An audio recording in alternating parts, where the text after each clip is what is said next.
So this is what's called a power step. Pretty beefy. So the trouble is that this deck is about 23 inches, and that's a pretty good step down. Now they do sell, you know, little stools that you can put out here in the campground. Those don't impress me either. I mean, this thing, as wide as it was unstable. So I put this other box onto it. So it's 2 a.m. It's dark out. You got to go to the bathroom. What are the odds of me tripping out of this and getting hurt? Probably pretty good. So with this power step, it will open every time that the door is open. It's got a switch that you install here. I'm going to also install a grab bar right down here so that as you get out and in, you can control that. I mean, it would hurt to fall 2 feet. So that should help me. So it comes with some basic stuff, user manual, which is pretty much worthless. This is one of the control units that you hook up to tell it, in conjunction with this, to tell it that the door is opening.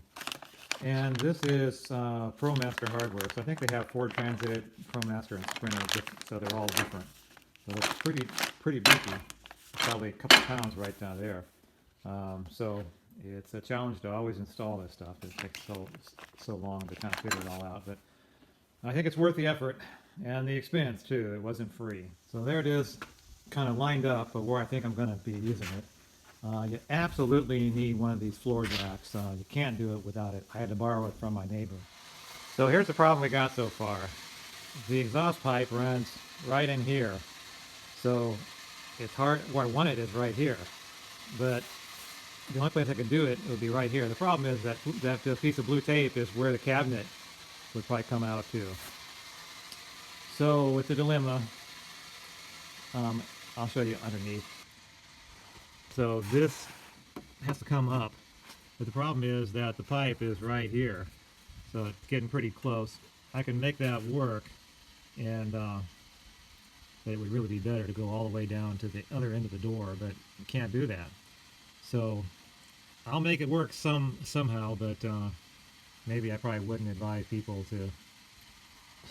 I see power steps on different fancy Promasters, Heimer, and all those. They must get by somehow. I think it's this exact step. So somehow they mount it in there. I doubt if they reroute the muffler. I wouldn't doubt it that they probably do that. I'm not going to do that. My God. I mean, I could see if you probably put this at a 45-degree angle back towards the back tailpipe, that'd probably work better, and it would get rid of this whole thing. But I'm not going to do that. So I'm just going to try to make it work, I guess. So there's the vinyl step in place. Now it's not wired yet, but that's just in place. That alone was about 8 hours. 8 hours of my life to bolt that up under the van. Why was it so hard? Join me underneath the van and I'll show you. So as I said, that this just heat shield was in the way, so I had to undo these. These you can undo by you drive a drywall screw through the center, and you pull that drywall screw out, and this comes out. So I had to do that further. I had to unbolt the pipe, the exhaust pipe, back here and here, and then I did a support where I put 2 bottle jacks under the pipes to just support it while I unbolted the. I didn't remove the muffler. I just undid it from the chassis so I could move this shield back. So it didn't take much, just that little cut there was all it took. But trying to drill a hole up through here around this pipe, I could see in a shop they'd probably just pull the whole thing off. But that's on a hoist, and where you're standing up, man, underneath the van, getting up and down like all day, that's tough. The second part is is that there's 2 bolts here, and there's a bolt that goes on the back side of this. So trying to align 3 bolts, and there's not much tolerance. I mean, it's a pretty snug fit. So trying to align 3 bolts on a bracket that holds a 60-pound weight. Now I had the jack, you know, it was putting it up there, but even with that, it's just a bear. And then trying to get these aligned too, so that it all just kind of fits. It's amazing. So you have to not tighten any of these and leave them all loose, so there's a lot of play in it. And even then, I still had to re-drill or make these holes wider. So you take it out again and re-drill it so that these are a little bit wider holes. So there's some more give in them, because boy, there's just zero give.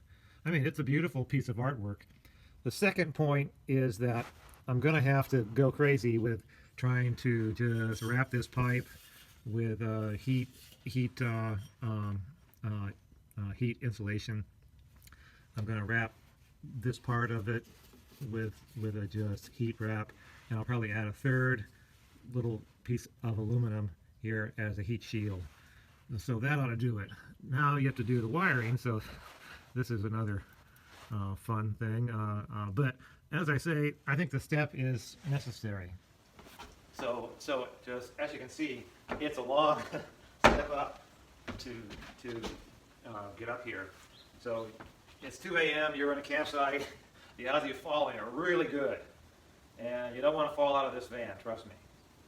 So that step's going to be gold, and so I'll show you how that works when I get the rest of the wiring plugged in. So this is how I installed the switch. I drilled a hole through here, and I drilled a hole through here, and I just fished the wire down through there.